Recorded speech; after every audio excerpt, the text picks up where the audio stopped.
En Ukraine, où une nouvelle fois, la nuit dernière, la Russie de Vladimir Poutine a montré l'étendue de sa cruauté en frappant massivement la capitale, Kiev, en provoquant des dégâts extrêmement sévères sur la cathédrale de l'Assomption au sein des Lords des Grottes de Kiev, patrimoine mondial de l'UNESCO, et qui est l'équivalent pour nous, Français, du bombardement de Notre-Dame ou de Saint-Denis, ce qui est évidemment inacceptable. Dans ce contexte, notre soutien à l'Ukraine se poursuit et s'amplifie. Aujourd'hui seront ouvertes formellement les discussions d'adhésion à l'Union européenne. C'est un chemin exigeant, tout au long duquel nous allons soutenir les autorités ukrainiennes.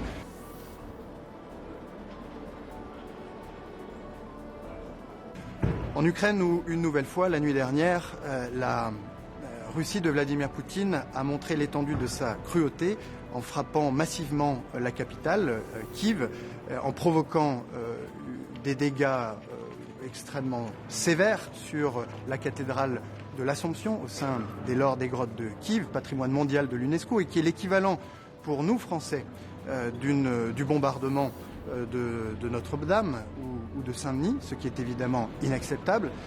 Dans ce contexte, notre soutien à l'Ukraine se poursuit et s'amplifie. Aujourd'hui seront ouvertes formellement les discussions d'adhésion à l'Union européenne. C'est un chemin exigeant, tout au long duquel nous allons soutenir les autorités ukrainiennes.